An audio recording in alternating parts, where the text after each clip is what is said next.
Hey everybody, this is Patty. Happy holidays and welcome to the Witching Hour. We have a very special holiday show for you today. My personal friend, my co-host on the Witches Movie Coven. He is a witch, he is an author, he has the best hair I know, the one and only Jason Mankey. Welcome, Jason. It's so great to be hanging out with you by just the two of us, Patty. I know, and so early in the day. This is hours before we grab our cocktail and get It's so weird. I still have my Black Phillip from the I movie still Coven. have my black velvet Yeah. right here, and this is the first time I believe he's made an appearance on the Witching Hour, so we've de-virginized him right here, right now.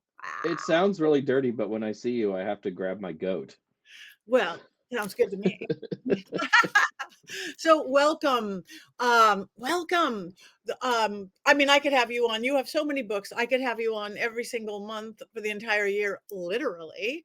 But this is our Yule show, and I know you have the one book I know of all about Yule. Tell us. This is Llewellyn's Little Book of Yule, and it is quite small. It is very little. Came out, I think, 3 years ago. Came out during the pandemic, and which was really hard because I'd never had a book come out during such weird circumstances. But it's all about Yuletide. It's about all the holidays that people celebrate this time of year, and it's about all the traditions that are part of all of our holiday celebrations. Sometimes it's history, sometimes there's crafts, there's also a few drink recipes in the book. There's just a lot of things. For only being 40,000 some words, there's a lot of information in its pages. And it's also really cute and it's hardcover. Yeah, it's just adorable. It is adorable, and I thought for sure I had one. I have dug my house apart, but it's hiding. It happens. The Yule fairies have stolen it, but I'll get it back It's somewhere. also small, it's hard to find. It is hard to find. Yes, it is. It's smaller than Black Phillip. What do you? Right. So Yule, we as pagans use the term Yule. Yule is our a holiday, but eh, and we know that Christmas has stolen from the solstice from Yule because Jesus would not have had green and red Christmas trees and No, none of that. you know, but has this become a mush of a holiday, which doesn't bother me at all? How do you separate things in your book, or how do you see this holiday as you being a holiday expert? It's very much a mush of different things, but in our household, we celebrate a lot of different holidays. We celebrate the winter solstice, Yule, Mm, on the winter solstice. We celebrate Christmas because my wife and I both grew up celebrating Christmas. And besides, everything is closed and there's nothing else to do. So what else are we going to do other than unwrap presents and have a nice dinner? New Year's has long been a part of the holiday celebration. I'm wearing a Krampus sweater today. This gets weird looks. People are like, is it Halloween? And I'm like, no, it's Yuletide. Hail the it's Krampus. And that's December 5th. St. Nicholas Day is December 6th. There's a couple of other saints' days in there that are important. And all of these things have just sort of melded together over the last 2,000 years or so. I mean, today, Christmas is a combination of pagan things, it's a combination of Christian things, and also just a combination of commercial things Mhm. and just stuff that people have done that's not really related to any sort of religion. Winter solstice celebrations are among the oldest celebrations in humanity. I think scholars believe that some of them are 10,000 plus years old. So Wow. we've been doing things this time of year for a very, very long time. Yeah. No, no, that's good. So I was going to say, so what are some of the kind of things that one would traditionally or not traditionally celebrate at Yule? So there's like kind of like two Yules, which is weird to say, but it's true. So there's the original Norse Germanic Yule, which is the ancient pagan celebration that took place in the winter. And we don't really know how long those people celebrated Yule. There's people who believe they celebrated maybe for 2 months, from the middle of November through the middle of January, or Wow. maybe they just celebrated for a couple of weeks. The winter solstice was certainly a part of these celebrations because it was always smack dab somewhere in there. But Yule for the Norse and Germanic peoples wasn't just about one day or one night. It was a long celebration. And if you think about living in northern climates during the winter, there's a couple of ways that you can look at it. It could be very scary and very bleak if your harvest was bad, if your cattle had all died during the summer, or it could be the best time of year depending if you had a great harvest and you had a lot of extra cattle, and if you had a good harvest, all of your grains and honey and everything else has been turned into booze. So you have nothing to do. So you sit in your long haul and you drink a ton of drink because there's no work to do. There's no agriculture to do. You've already culled your herd, so you've slaughtered a bunch of meat. And because it's cold, it doesn't go bad. So you have all this meat that you have to eat. And people, when they were celebrating Yule 2,000 years ago amongst the Norse and Germanic peoples, they would sit in these places, eat and drink, but tell ghost stories. And then they would decorate with holly and ivy, and they would decorate with pine boughs. They didn't quite bring in a whole tree, but they were definitely using the branches. And of course, they would light candles to drive the darkness away. The centerpiece of the fire would be the Yule log. That is definitely a pagan tradition. So all those things are pagan and then became part of the Christian holiday of Christmas. And today, Yule is used by modern pagans and witches to signify the winter solstice, and it's also used in some places as a synonym for Christmas.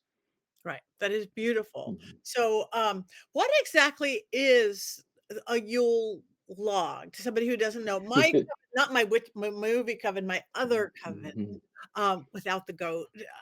We just started actually having this one traditional one, but what for anybody who doesn't know, what's a Yule log or symbolize? A Yule log can take a lot of different shapes, especially in this day and age.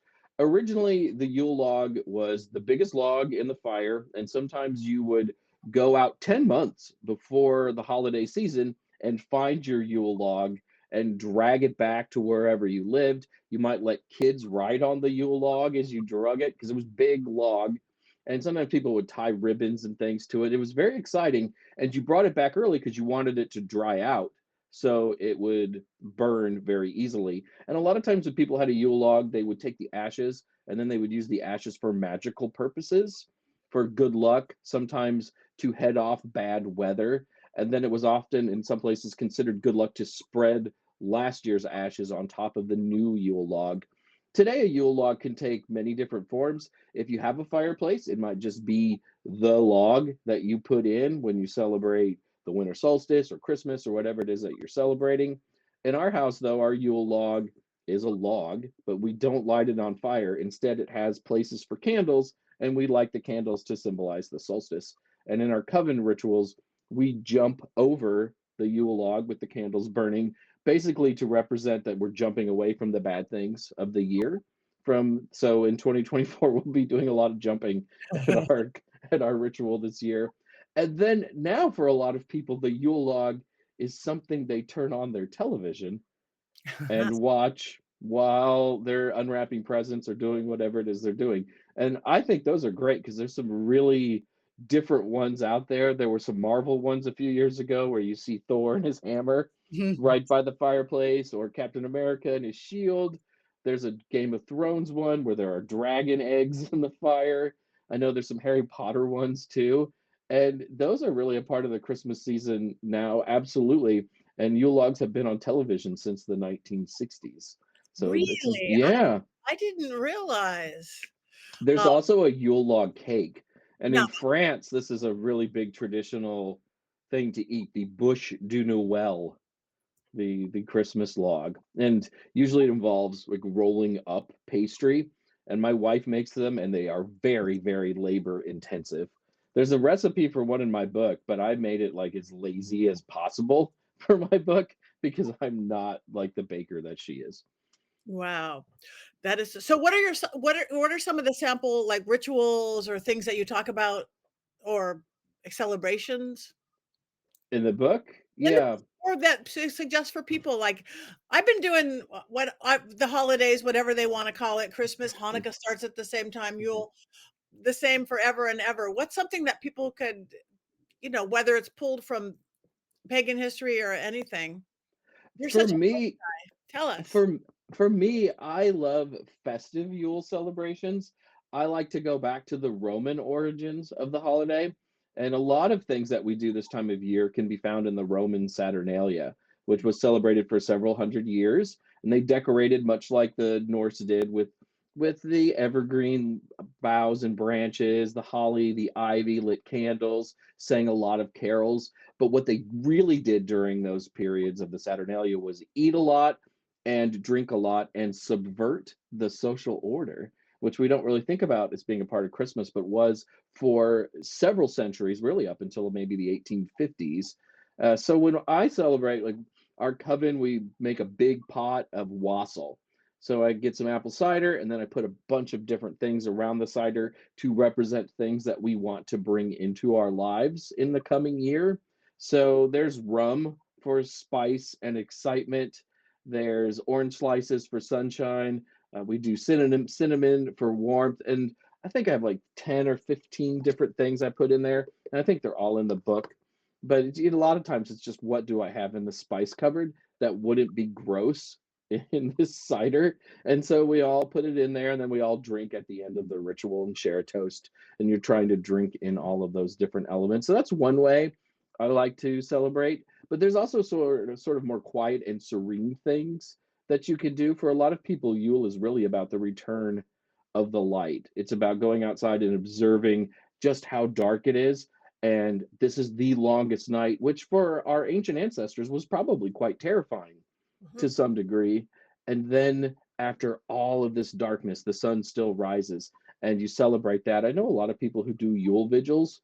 I like sleeping too much, so I'm really bad at the Yule vigil. I might like go to bed kind of late and then maybe get up early, but I could never do the 5 or 6 hours in between the two different things. But that's another way to celebrate.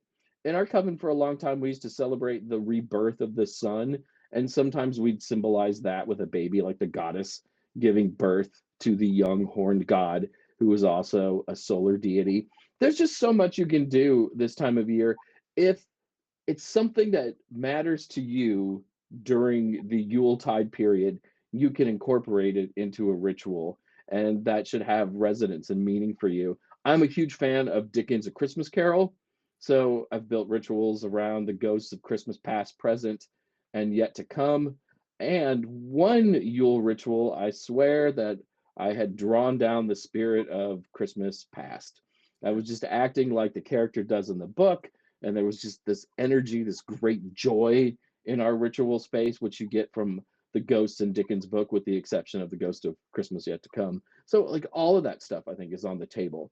Sing carols, be loud, unwrap presents, do all that stuff. And as I said before, a lot of it genuinely does go back to ancient pagan antiquity. It's ours as much as it is anyone else's. Exactly, I agree. Was gift giving part of it back then too, from the ancient, from the pagan perspective? Absolutely, gift giving was a part of it. So the Romans celebrated the Saturnalia. They also celebrated another holiday right after that called the January calends. And the Romans loved holidays. They had more holidays than we do if you were a Roman citizen. And they celebrated the start of every month. And the January calends were especially fun. And that's when they exchanged presents.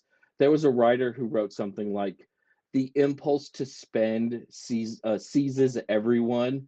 Yes. And presents are everywhere during this time, and it was really just a carryover of the Saturnalia season. So once Christians are establishing Christmas, they just kind of bring in all of these things that everyone else is already doing around them, and that included giving of gifts.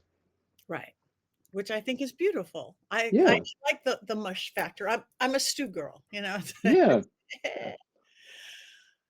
So, do you have any specific things that you do with your family and friends or your coven?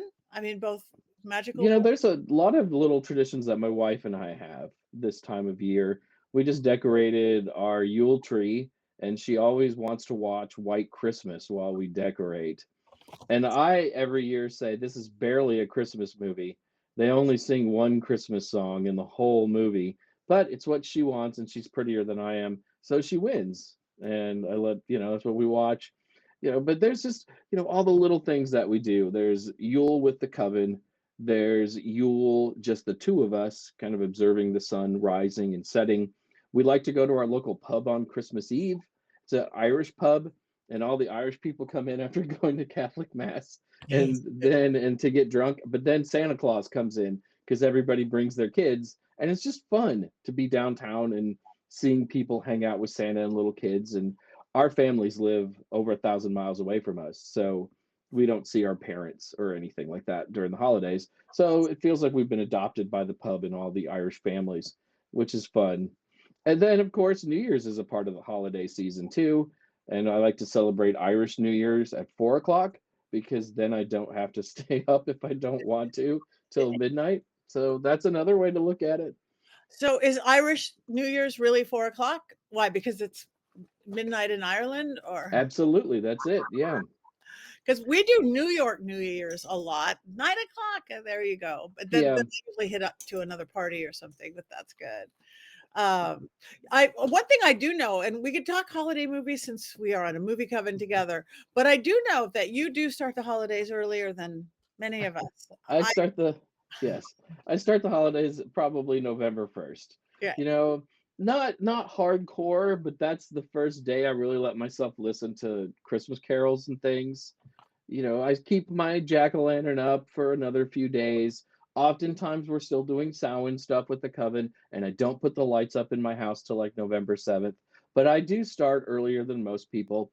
This year I decorated a lot earlier than I usually do because Thanksgiving in the United States was so late this year. It's the 28th of November, and usually it's a few days earlier than that. So I got to jump on my holiday decorating by about a week more than I usually do. And then, of course, part of my Christmas tradition is sending texts to Heather Green, who is part of the movie coven with us, letting her know that I'm already listening to Christmas carols because she has a hard and fast, I only do this on Black Friday rule.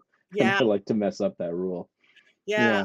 I'm a little like that, and it's not even as much tradition or ritual as the color scheme. It is the orange and brown holiday, Halloween through Thanksgiving, Yeah, and then it's we go into the red and green holiday. So yeah, I'm a little colorblind though, so perhaps it's it all means less to me because red and green are the same color.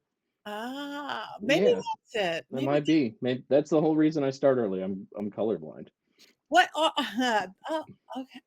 Maybe I should be colorblind because Mm. it's like no, there's a pumpkin out. You can't put a tree out. So, what are some of your favorite Christmas? Since we are in the movie coven together, what are some of other than your wife's Christmas, which isn't Christmas, but it is Christmas because she's pretty? What are some of your favorite holiday movies that people might want to watch this upcoming week? We are like a week away from Christmas ish. The week we're dropping now.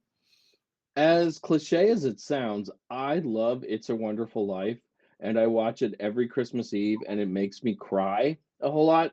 Part of that is just the idea that we have this big effect on other people's lives, and we don't realize how big of an effect we can have on people's lives. And that's just something that sort of sticks with me. It's why I try to be nice to everybody because you never know when that little act of kindness will be paid forward and might have major dividends down the road. Getting a little bit away from maudlin Christmas movies, though, I love all of the old cartoons. I love Rudolph the Red-Nosed Reindeer. It is so weird and imaginative, and I don't know what kind of drugs they were doing in the 60s when they put that together, because when you think about it, it is crazy. Like prospectors in the North Pole, the Bumble. I have like a giant Bumble that sits outside my house that lights up because I love this thing so much. How the reindeer act. I mean, before Rudolph, the reindeer didn't talk like they do. I mean, that the whole thing is just insane, and I love it so very much, even though it's sort of sexist and really kind of dated in 2024. But I absolutely love Rudolph. I love all of the American Dad Christmas specials, and maybe that's a little strange, because it's a TV show that not a whole lot of people want to watch. But there's a really great musical Krampus episode, and as somebody who loves the Krampus, it's great to see Krampus in such a role. If you like horror movies, there's also the Krampus horror movie, which is set around, of course, Yuletide and has the Krampus in it. Has a great soundtrack. That's always a fun movie to watch every year. My wife makes me watch Love Actually every year, and the things that we do for love, like watch Love Actually. But it is sort of endearing and cute in its own way, and it has so many famous people in it. Like every time I watch it, I'm like, oh yeah, that's that person from this, and that's that person Yeah, from that. I I love that one. I love those kind of movies. So speaking of Krampus, I mean, Krampus has started to be gotten very popular the last few years. Yes. Comes in clothing, comes in everything. I do not remember Krampus as a kid growing up. Is Krampus gotten popular because of horror movie? Where did Krampus come from? That's a really Krampus has been around for at least a couple hundred years, if not a little bit longer. In that area, we're talking like Austria is maybe some of like the home of the Krampus, the Swiss Alps. That's very much Krampus territory into parts of Italy and Croatia. He's been around for at least a couple hundred years, and there's all kinds of weird little spirits in that area who are quite frightening. Again, for a lot of people, Yuletide was a time for ghost stories, and it was a time for magical beings. And what being could be more magical than the Krampus? But in the United States, over the last 10 years, we've seen a resurgence of Krampus interest. And I can't really pinpoint any one particular thing, but I think people are looking at alternatives for the holiday season and are looking for something that maybe feels a little more witchy or a little more Halloweeny and maybe is a little bit threatening and lecherous. One of the things I really love about Krampus, if you go back and look at late 19th century, early 20th century postcards, you'll see these postcards with Krampus, and he's always got like this really long tongue, and you see housewives like super excited Yeah. about his long tongue, right? So there's like this sexual part to the Krampus too that I think gets lost. And I think our holidays have gotten so generic with just Santa Claus, Santa Claus, Santa Claus, which is pretty boring at this point, right? An old guy dressed in red, a bag, blah, blah, blah, blah, blah. Give me somebody, who's excited in various ways Yeah. this time of year with a long tongue, somebody who is a little bit threatening. And it's just kind of cool to see this figure that's been associated with the holidays for several hundred years kind of bubble back up into our society. And it's just something I think people have really grasped onto, but there's not like one thing. A lot of times you can look at it and go, oh, yeah, it was this one movie or this one song that brought it back up. But Krampus just feels very organic. It does. It really does. Because I've just kind of in the background watched it growing these last few years, and I love it. And you're right, Santa's probably gotten a little. I mean, wasn't it Coca-Cola that made Santa red? That That is a misconception, it actually. is. Oh, tell me, fix it, because I've So always the thought that's Coke. there was a book called The Children's Friend and Helper. It had a lot of poems in it, and one of them was about Santa Claus. This is 1821, and it's the first time you see Santa Claus written as the name of the gift giver, because before that, Santa Claus, Saint Nicholas, not really Santa Claus. And in this poem with Santa Claus, there's an illustration, and in the colored editions of the book, he's dressed in red and white. Ah, So the red goes back a long ways. Some people make arguments that it goes back to mushrooms that Siberian shamans used to take, but Siberian shamans didn't really use a lot of mushrooms, and he really wasn't dressed in red until 1821. So that's really where it comes from, and then it just kind of picked up speed from there. so we can't Coca give Coca-Cola all the credit. Coca-Cola did change though how Santa looks, and people kind of forget that. Like they may have not made up red and white, but before Coca-Cola, Santa was probably about 5'2", 5'3", Ah, and now he's much taller, right? It's a very different look, and he used to look a lot more rustic too. So there's a couple of different things in the Santa myth in the United States that have really kind of determined how he looks and how he acts. The first is that poem, which most people don't really know, but other people had to have been reading it at the time. And then a few years later, you get the poem A Visit from St. Nicholas, better known as Was the Night Before Christmas and All Through the House, right? And that was a big thing in the Santa Claus myth. So all of a sudden, Santa is the primary gift giver. He has 8 reindeer for the first time. In the poem before, there is a reindeer that's helping to pull the sleigh, but they're not 8 of them, and they don't all have names. So Clement Clark Moore's poem, A Visit from St. Nicholas, gives us 8 reindeer, gives us the names of the reindeer, and it gives us Santa Claus with the name and a space between Santa and Claus. This is very different. But one of the things about that poem that people forget is there's some really weird portrayals of Santa Claus in it, you know, because um, they talk about how the sleigh is small, and a tiny sleigh and eight, like a miniature sleigh and eight tiny reindeer is one of the lines in the poem. Does he really have tiny reindeer and a miniature sleigh?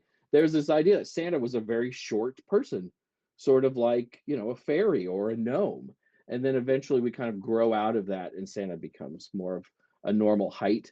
In the 1860s, 1870s, there's a political cartoonist named Thomas Nast who does a lot of Santa illustrations in New York newspapers. And he's the one who comes up with Santa's looking at you with a crystal ball, puts him at the North Pole, kind of expands the mythos of Santa. And then, of course, a couple decades later, then you have Coca-Cola, and Santa is now officially like tall, like a real person. So, yeah. So there's like this gradual evolution of things with Santa Claus. You are And an expert on the holiday. I love this. And of course, the Santa myth though goes back to the 12th century in Saint Nicholas. The Saint Nicholas Day was a day that kids would demand presents, and there were a bunch of French nuns who were like really sick of these kids demanding presents, and they wondered what they could do to get the kids to act better. So they thought, what if we told them that Saint Nicholas himself leaves presents, but he only does it if you're good? And so everyone started buying into that myth, and that's where Santa comes from, is that St. Nicholas myth. And then it spreads throughout Europe. And one of the places it really finds a big hold is in the Netherlands. And the Dutch fall in love with the idea of St. Nicholas as gift giver, but they changed St. Nicholas. So St. Nicholas, if he was a real person, and there's a lot of suggestion that he might not be, certainly a lot of the myths attached to St. Nicholas were later inventions and didn't happen in any sort of way, but he was from Turkey. So he would not have looked like Santa Claus with white hair and a beard.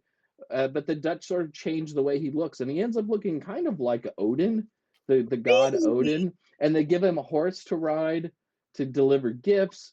And again, like Odin wore a horse. So at that point, when St. Nicholas comes over to the Netherlands, he kind of runs into some lingering mythology of Odin, and it changes how he looks and how he acts a little bit. So there's some very real pagan in Santa Claus.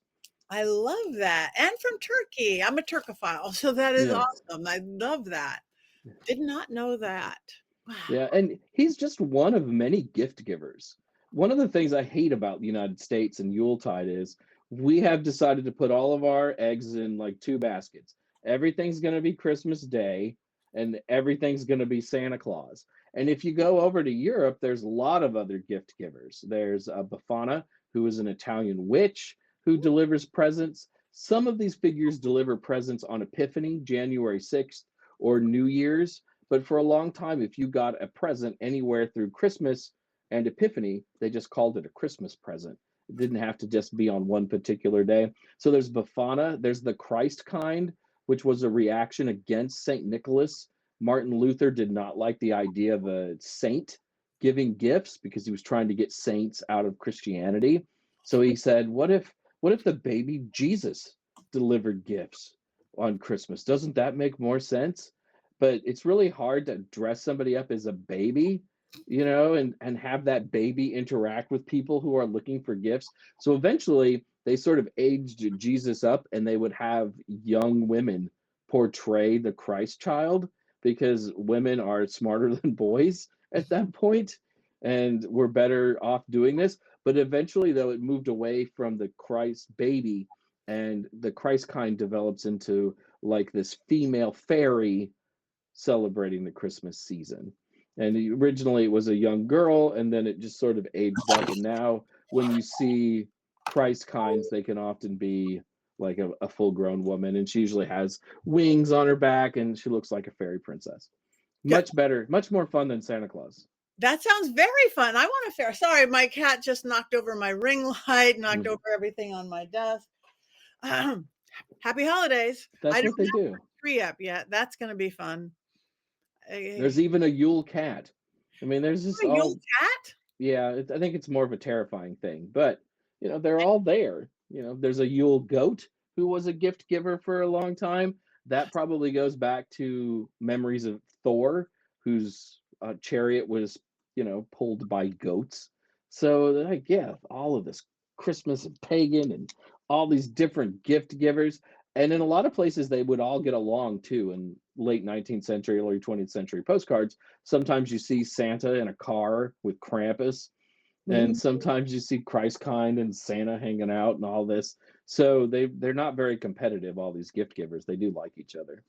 I like that, kinda like YouTubers. That makes me happy Yeah, 'cause yeah, we're all in the same. We're all we're trying to all do the same thing. I love that. And well, and especially you need a lot. If we go back to the Roman days where you have a 2-month holiday party, you get a lot.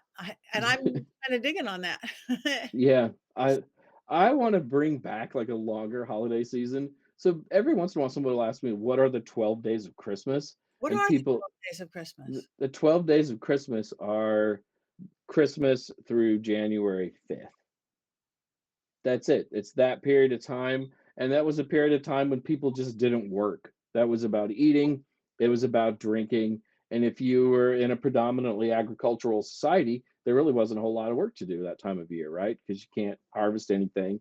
It's too early to plant the next thing of crops, so you had this time out, Wow. and you could do all this fun stuff, and that's the 12 days of Christmas, and it ended on the 5th, which would be called Twelfth Night, which was a holiday for a long time in a lot of places.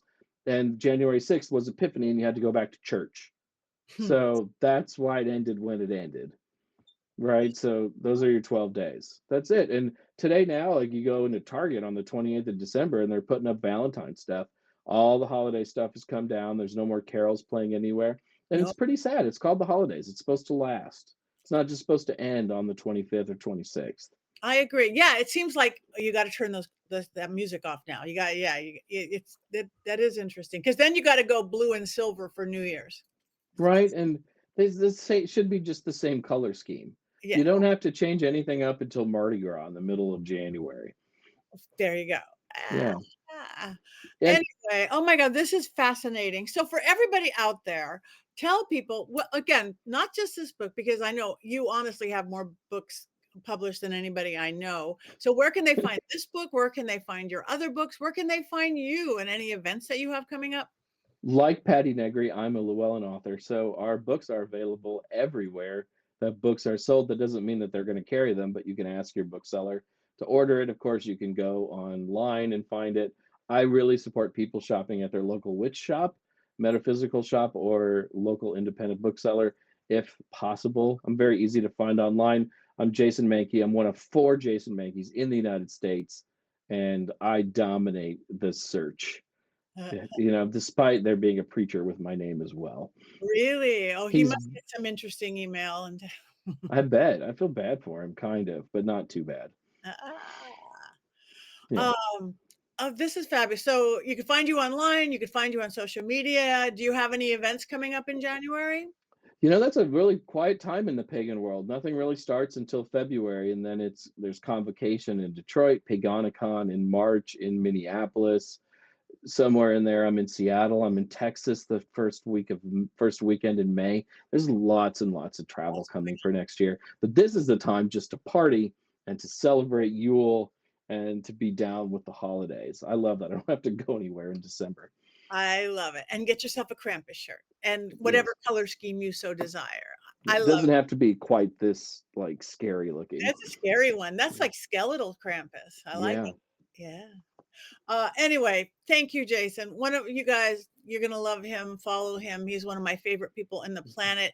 And if you do not know what the Witches Movie Coven is, Wednesday night at 6 p.m. Pacific, 9 p.m. Eastern, we talk about movies and witches talking about witchy movies. And I say it with pride. The my favorite moment of that entire hour is the Mankey movie minute where, Jason gives us this beautiful what do you call that? What you're giving it's not a soliloquy, what it's It started out with me ripping off this YouTube video called Honest Trailers.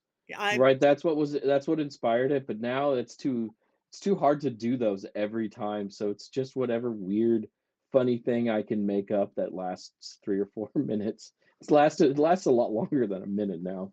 yeah, yeah, no, Yeah. it's fabulous. Jason, many minute moments is fabulous. Mm. Anyway, thank you, Jason. You guys like him, follow him. Literally, he has if you're looking for witchcraft looks, learning the craft, he's got this many. 9. That's I'm struggling with my one, so I don't know how you do it. That's all I can say. I just can't believe it. I've done it. I don't know either. Yeah, that is amazing. So you guys, Jason, any last words for everybody on a holiday wish or thought or anything? Celebrate, enjoy, even in bleak times. There's still things worth, celebrating and finding joy in, and that's what this time of year is about. Thank you. Thank you for bringing that to the witching hour.